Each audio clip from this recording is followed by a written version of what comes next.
আসসালামু আলাইকুম, কি অবস্থা সবার? This is Itel A05S। এটা বাংলাদেশে লঞ্চ হয়েছে জাস্ট কিছুদিন আগে এন্ড এর প্রাইস ধরা হয়েছে ৭,৪৯০ টাকা। আর এই প্রাইসে এটাতে আপনারা পাচ্ছেন 2GB RAM, 32GB ROM, 4000 mAh battery, 6.6 ইঞ্চির একটা বড় ডিসপ্লে। তার সাথে আপনারা কিন্তু এই ফোনটাতে এই প্রাইসে Type-C পোর্ট পেয়ে যাচ্ছেন। সো ইন্টারেস্টিং বেশ কিছু জিনিস রয়েছে, কিন্তু এই বাজেটে আপনারা সবচেয়ে ভালো জিনিস পাবেন এমনটাও না, খারাপ জিনিসও রয়েছে। সো ভালো খারাপ সবকিছু নিয়ে আছি আমি রবিন, আপনারা দেখছেন মোবাইল বাড়ি। তো চলুন শুরু করা যাক। সো প্রথমেই বক্সটা খুললে আপনারা ফোনটা পেয়ে যাবেন, তার সাথে আপনারা একটা ট্রান্সপারেন্ট কেস পেয়ে যাবেন এন্ড তার সাথে আপনারা পেয়ে যাবেন সিম এজেক্টর টুল, একটা হেডফোন, তার সাথে আপনারা পাবেন একটা Type-C কেবল এবং একটা চার্জারও আপনারা পেয়ে যাবেন। এগুলো সাইডে রেখে যদি ফোনটা নিয়ে কথা বলি তাহলে ফোনের যে ডিজাইন সেটা আপনার কাছে ভালো লাগবে। এই বাজেটে একটা বক্সি ডিজাইন দেওয়ার চেষ্টা করেছে, সাইডগুলো ফ্ল্যাট করে দেওয়া হয়েছে যেটা কাইন্ড অফ খারাপ লাগে না কিন্তু। আর পিছনে কিছু প্যাটার্ন টাইপ ডিজাইন দেওয়া হয়েছে,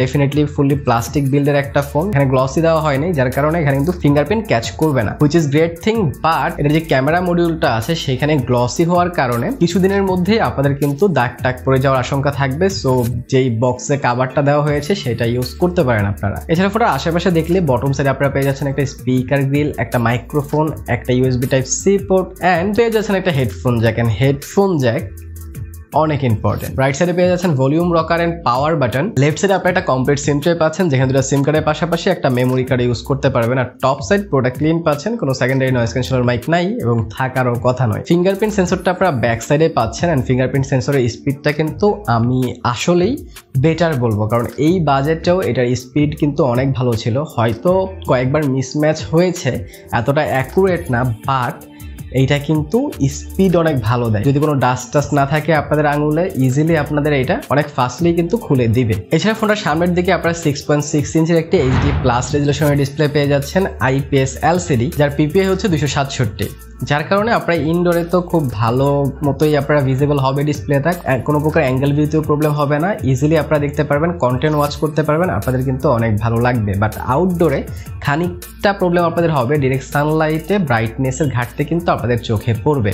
এই বাজেটের ফোনে এইটা নর্মাল, এইটা নিয়ে এতটা টেনশনের কিছু নাই। এছাড়া ফোনের বটম ফায়ারিং স্পিকারের কোয়ালিটি কিন্তু ভালো ছিল, ইনডোরে আপনারা খুব ভালোই সাউন্ড কোয়ালিটি পাবেন এবং ফুল ভলিউমে হালকা ডিস্টরশন খেয়াল করবেন, বাট লাউড এনাফ ছিল। এই বাজেটে এটার কোয়ালিটি আমি বেটার বলবো। এছাড়া যদি ফোনের UI অ্যান্ড OS নিয়ে কথা বলি তাহলে এইখানে কিন্তু আপনারা out of the box Android 13 পেয়ে যাচ্ছেন এবং এটার গো এডিশন দেওয়া হয়েছে। যেহেতু গো এডিশনটা হচ্ছে Android 13 এর একটা লাইট ভার্সন, যাতে করে কম দামি ফোনগুলোতে ইজিলি রান করতে পারে কোনো প্রকার প্রবলেম ছাড়া। এন্ড এটাতে আমি ওরকমই পেয়েছি, কিন্তু যদি আপনারা রাফ ইউজ করেন, একসাথে মাল্টিটাস্কিং করতে চান, 10-12টা অ্যাপস ইউজ করতে চান, তখন কিন্তু হালকা UI ল্যাগের দেখা পাবেন, সেদিকটা অবশ্যই মাথায় রাখবেন। কিন্তু ওভারঅল এটার UIটা কিন্তু মোটামুটি ভালো ছিল, অনেক সিম্পল মিনিমালিস্টিক একটা UI এখানে দিয়েছে তারা, কোনো প্রকার ব্লটওয়্যার অ্যাড করে নাই, এইটা একটা বেটার থিং।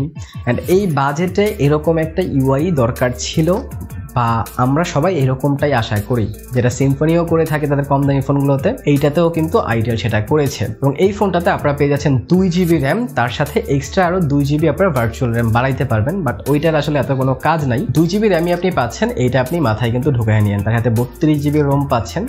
অবশ্যই এই বাজেটে এর চেয়ে বেশি হয়তো সম্ভব না, বাট 3GB অন্তত RAM থাকলে হয়তো আপনারা আরেকটু ভালোভাবে ইউজ করতে পারতেন, বাট স্টিল মোটামুটি আমি বলবো, কারণ এইটার যে পারফরমেন্স সেকশন সেটাও কিন্তু এত বেটার না। যদি পারফরমেন্স সেকশনটা একটু ভালো হতো তাহলে 2GB RAM-এ হয়তো কাভার হয়ে যেত।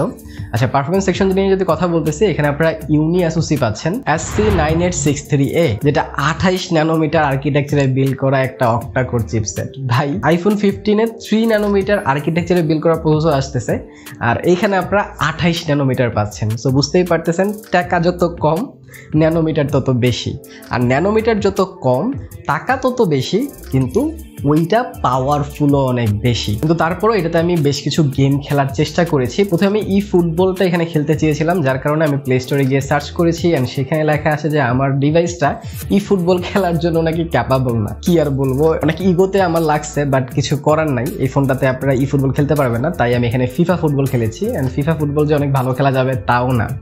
এটাতে আমি ফ্রি ফায়ার খেলেছি এন্ড ফ্রি ফায়ার কিন্তু মোটামুটি ভালো খেলা যাচ্ছিল। এই বাজেটে আর কতটুকু আপনারা বেটার পাবেন, বাট যতটুকু পাচ্ছিলাম খারাপ বলবো না। 7,500 টাকা প্রাইস যদি বিবেচনা করি, অ্যান্ড আপনারা গেম প্লে তো দেখছেন, নিজেরাই ডিসাইড করেন যেটার গেম প্লেটা আপনাদের কাছে কেমন লাগছে। এছাড়া নর্মাল যে গেমগুলো আছে লাইক সাবওয়ে সার্ফাস, সেগুলো তো ইজিলি খেলতে পারবেন, সেইগুলোতে আপনাদের এত বেশি প্রবলেম কিন্তু এই ফোনটা করবে না। এছাড়া ফোনটাতে আপনারা ইউটিউব যদি দেখতে চান, ইউটিউবে কিন্তু এইটা সর্বোচ্চ 720p পর্যন্ত সাপোর্ট করে, আপনারা দেখতে পাচ্ছেন হয়তো।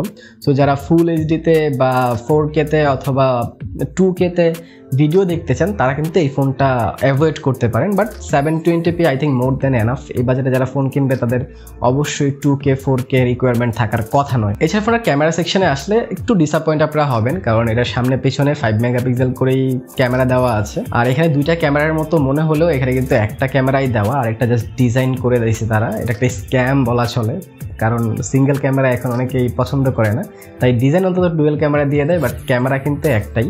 অ্যান্ড 5 মেগাপিক্সেল দিয়ে আপনারা কীরকম ছবি ক্যাপচার করতে পারবেন, আমি বেশ কিছু ছবি তুলেছি, আপনারা দেখতে পারেন। অ্যান্ড এখানে আপনারা পোর্ট্রেট মোডও পাচ্ছেন, সেইটাতেও আমি বেশ কিছু ছবি তুলে দিচ্ছি, আপনারা দেখেন অ্যান্ড ডিসাইড করেন যে ক্যামেরা কোয়ালিটি কেমন। অ্যান্ড কিছু সেলফিও কিন্তু আমি আপনাদের উদ্দেশ্যে দিয়ে দিচ্ছি। এছাড়া ফোনটাতে আপনারা ব্যাটারি হিসেবে পাচ্ছেন 4000 mAh battery, and 4000 mAh battery এতটাও বেটার না, অন্তত 5000 mAh অবশ্যই দরকার ছিল, তাহলে হয়তো আপনারা 1.5 দিন ব্যাকআপ পেতেন, কারণ এইসব ফোন মানুষ কিনে ব্যাটারি ব্যাকআপের জন্য।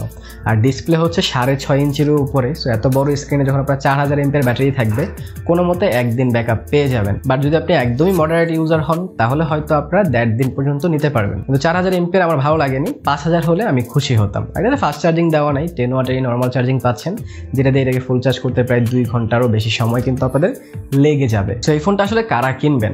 যারা বাসায় একটা ফোন দিতে চাচ্ছেন বা বাচ্চাদের একটা ফোন দিতে চাচ্ছেন, যারা হালকা পাতলা গেমিং টেমিং করবে অ্যান্ড ইউটিউব দেখবে সারাদিন বসে, আর তেমন কোনো কাজ নাই, বা বাসায় আপনাদের আম্মাকে দিতে যাচ্ছেন বা বাসায় কোনো মুরব্বিদের দিতে যাচ্ছেন যারা শুধুমাত্র ইমোতে কথাবার্তা বলবে, এছাড়া এক্সট্রা তাদের কোনো কাজ নাই, তাহলে আপনি এই ফোনটা কিন্তু কিনে তাদেরকে দিতে পারেন। কিন্তু প্রফেশনাল যারা গেমার টেমার আছেন, যারা একটু ভালো গেম টেম খেলতে চান অথবা যারা একটু রাফ ইউজ করতে চান, তাদের জন্য এই ফোনটা না। কিন্তু তাদের জন্য আরেকটা ফোন আছে, সেটা হচ্ছে রিয়েলমি C53। রিয়েলমি C53 কিন্তু আমি ওয়াটার টেস্ট করেছি, ডাস্ট টেস্ট করেছি, ড্রপ টেস্ট করেছি, সেইটা একটা ক্রেজি ভিডিও হয়েছে। সেইটা দেখতে চাইলে এইখানে ক্লিক করে দেখে নিতে পারেন। ভালো থেকে শুরু থাকেন, ভিডিওটা ভালো লাগলে লাইক কমেন্ট শেয়ার সাবস্ক্রাইব করে দিন। দেখা হবে পরের ভিডিওতে, টিল দেন আল্লাহ হাফেজ।